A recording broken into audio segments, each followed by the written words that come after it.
Oops. Kumusta na mga ka-DIY? Okay, andito na tayo para i-assemble na natin tong rear shock ng XR200. Dumating na yung mga parts natin. So far, okay naman yung pagkagawa sa machine shop. Tignan muna natin. Check natin siya.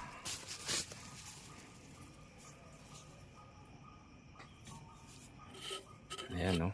Maganda naman yung pagkagawa. Quality. So ang gagawin natin sa mga parts na to, lilinisan muna natin.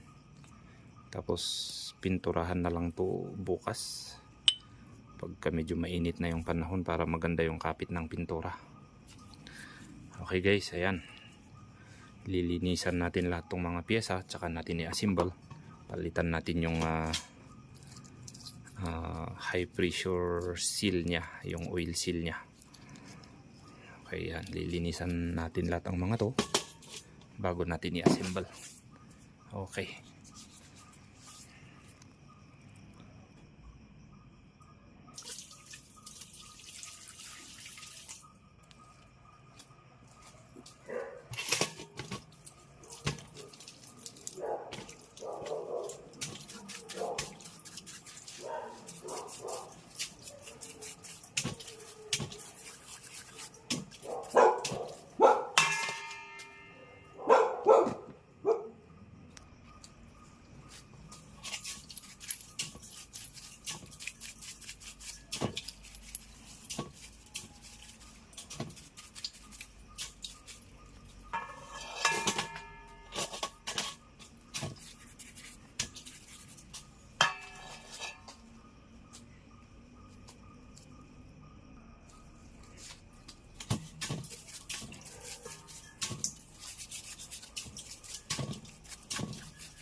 At dahil sira na tong damper, tanggalin natin para palitan.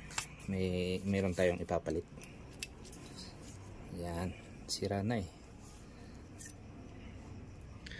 Tapos ang gagawin natin, ipapolish natin itong rod.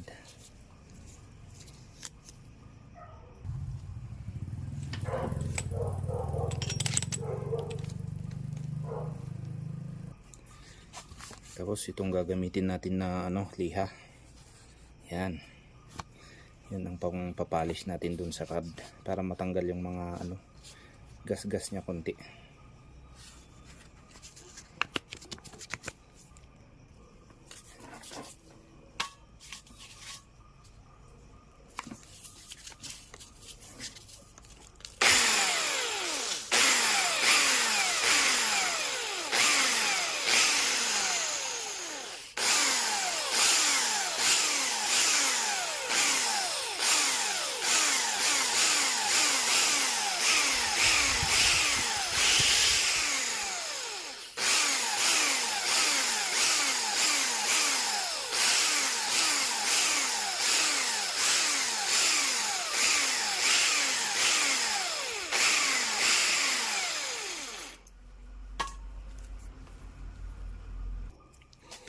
Okay, so tapos na yung polish natin sa rod.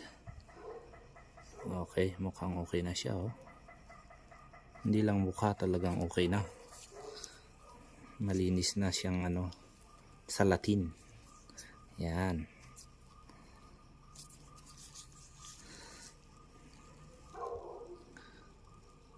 Okay. So ang isusunod natin yung sa oil seal naman. Palitan natin yung oil seal dun sa may housing niya.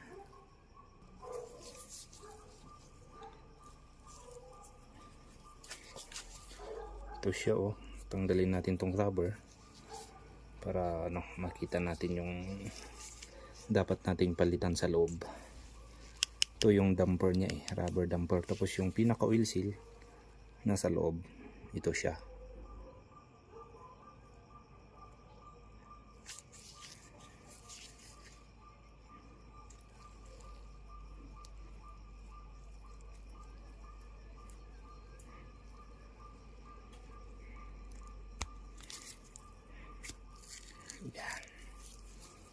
Okay. So kailangan natin medyo gamitan ng maliit na martilyo ito para anuhin natin.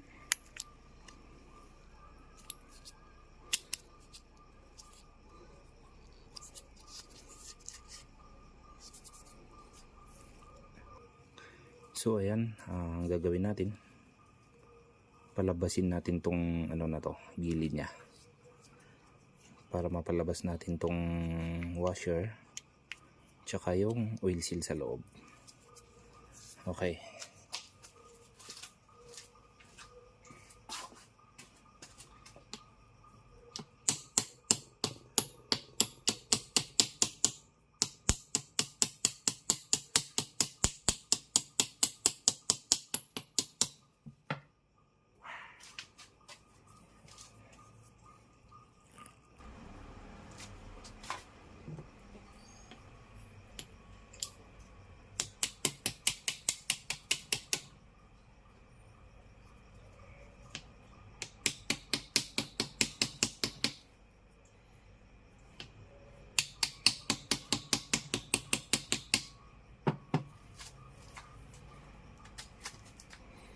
Okay, so try na natin kung pwede nang matanggal.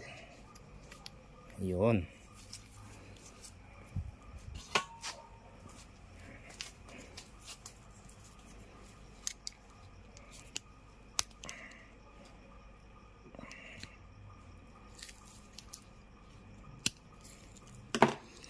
So ito yung papalitan natin.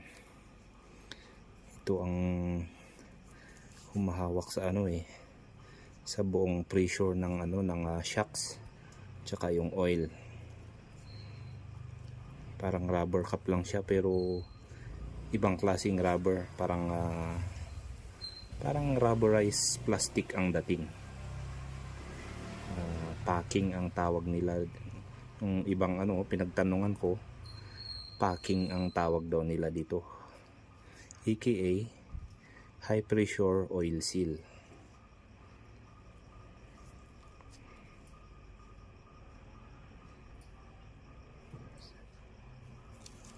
Okay, yan, lilinisan muna natin.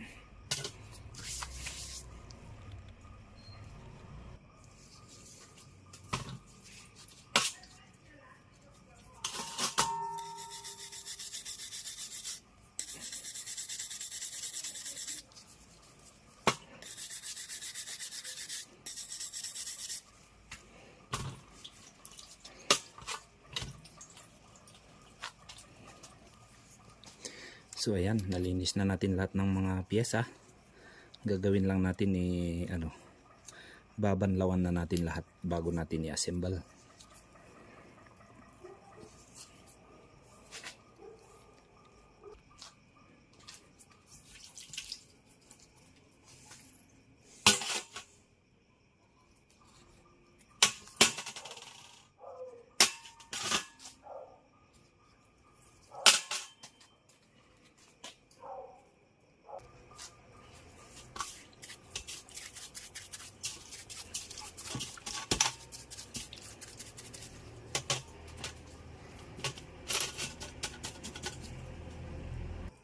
So ito na nga mga ka-DIY, na linis na natin lahat.